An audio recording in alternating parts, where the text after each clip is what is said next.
What's going on, everybody? Welcome into another game day update. I'm Kelcey, and joining me today is Jon Krawczynski. He is a senior writer with The Athletic. He covers the Timberwolves, the NBA, and the Vikings. But today we're talking Timberwolves because the Grizzlies take on Minnesota tonight at 7 p.m. This is going to be a good one because if you remember, last time these two teams matched up just a little while ago, it was an overtime game.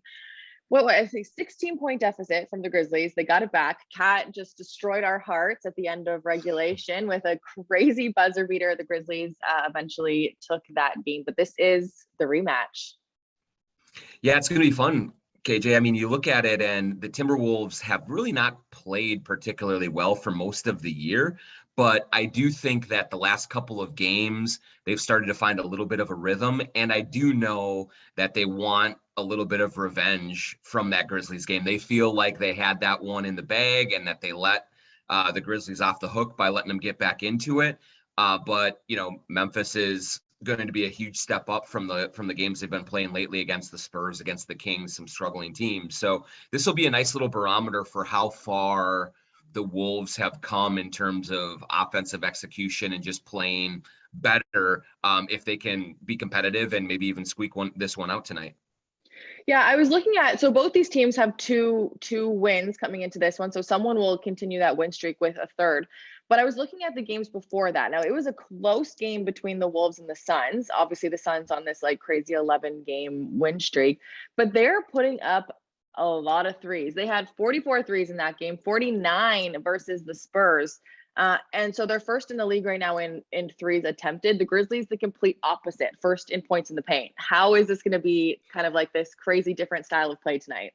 Yeah, it is going to be different because the Wolves love to shoot threes, but to be honest with you, they don't make many of them. That's been one of their big problems so far this season, is that I think they're 24th or 25th league in makes, even though they shoot so many of them. Finally, against the Spurs, they knocked down a bunch. They hit 21. And so that was the difference because the Spurs only made 6. And so if the Wolves can get not clean looks and knock those down, that's their best antidote for the Grizzlies, because the Grizzlies are a team that just always give the Wolves fits from matchup kind of situations. You know, their energy that they play with Ja.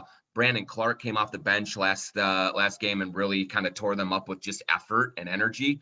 And so any kind of toughness, any kind of like hardworking attitude, which obviously the Grizzlies bring to the table, usually give the Wolves lots of problems. So they are going to try and hope that the ball movement, the shot quality that they generated against the Spurs carries over to the Grizzlies, because they love to shoot threes. They don't love to make them very much. And so if they get on a roll, maybe they'll have a good chance tonight.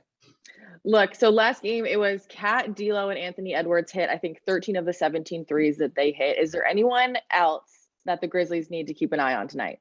Yeah, for sure. Malik Beasley is kind of their shooter who has really struggled for most of the year. I mean, he shot 40% last year from 3, is a career 38% three-point shooter, came into the last couple of games shooting around 30% from 3. He just has not been able to find his mark, but he hit 5 threes, against the Spurs. And so the Wolves are hoping that is a sign of things to come. And so Beasley is kind of their big shooter off of the bench. And he is the guy that they rely on to knock down those open shots with the second unit when their scorers, Cat, Russell, Edwards, are on the bench catching a breather. And so if Beasley can hit 3, 4, 5 threes again tonight and kind of keep the offense moving when the big guys get a little bit of a breather, that's going to be a huge component for the Wolves to have a chance to win. Yeah, bench minutes were a big deal last time these two teams played too. Here's my last question for you. Dillon Brooks right now is questionable going into today. If he doesn't play, how does that affect the way that the Timberwolves come into tonight's game?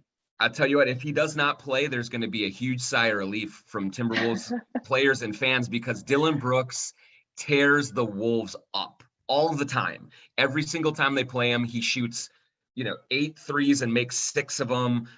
He's out of his mind from an offensive standpoint. He also gets under their skin defensively.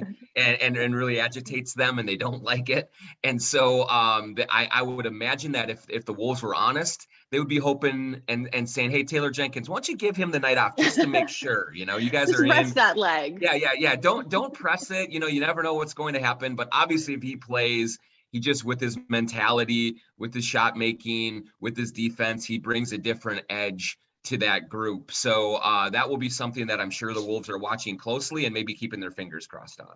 All right, John, thank you so much for your time today. I'm excited for the rematch. This is 2 of 4 this season. Saturday night in Minneapolis. Can't beat it.